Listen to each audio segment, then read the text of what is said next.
Welcome to my channel.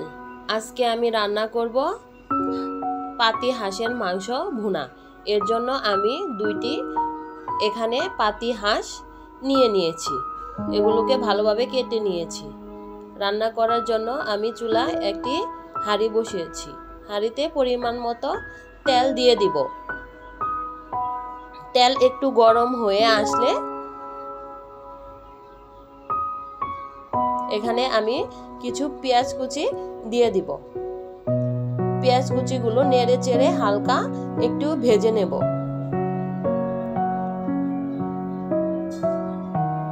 ভাজা শেষ হলে এখানে আমি এলাচ, দারচিনি, লবঙ্গ, তেজপাতা দিয়ে দিব। দিয়ে কিছুক্ষণ সময় তেলে ভেজে নিব। তারপর 1 টেবিল চামচ আদা বাটা, 1 টেবিল চামচ রসুন বাটা, 1 টেবিল চামচ জিরে বাটা এখানে দিয়ে দিব। আর পরিমাণ মতো লবণও দিয়ে দিব। দিয়ে এটাকে তেলের সাথে ভালোভাবে ভেজে নিব।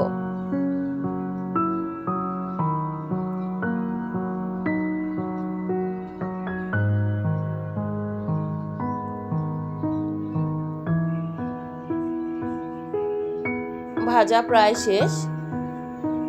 এখন আমি এখানে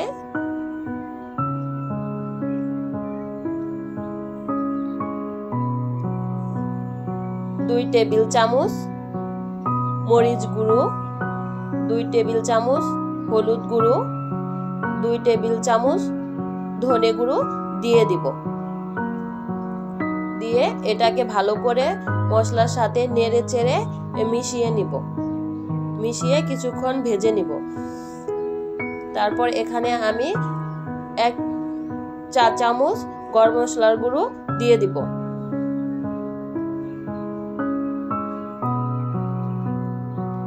তারপর পরিমাণ মতো একটু পানি দিয়ে মশলাটুকু কষিয়ে নিব।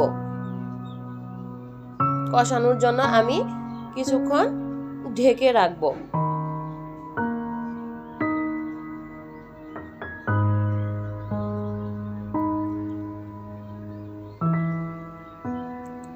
এই যে আমার মশলা এখন কষানো শেষ।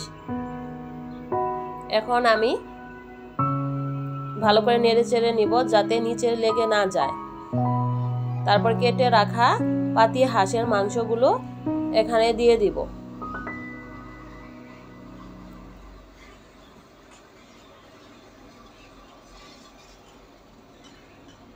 সব মাংস দেওয়া শেষ হলে ভালো করে নেড়ে চেড়ে নেব, মশলাগুলো যাতে মাংসর গায়ে ভালো করে লেগে যায়। তারপর এখানে আমি কিছু পেঁয়াজ কুচি দিয়ে দেব। পেঁয়াজ কুচি দিয়ে দেব, কিছু কাঁচামরিচও দেওয়া হয়েছে এখানে, আপনারাও দিয়ে দিবেন। তারপর এটাকে আমি কিছুক্ষণ সময় ঢেকে রাখবো কষানোর জন্য। এখন দেখেন এটা কষানো প্রায় শেষ।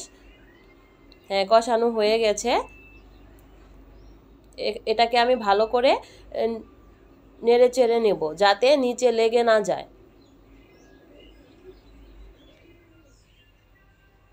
তারপর এখানে আমি আবার প্রয়োজন মতো পানি দিয়ে দিব। আপনারাও প্রয়োজন মতো পানি দিয়ে দিতে পারেন। মাংসটা ভালোভাবে সিদ্ধ হওয়ার জন্য প্রয়োজন মতো পানি দিয়ে দিবেন।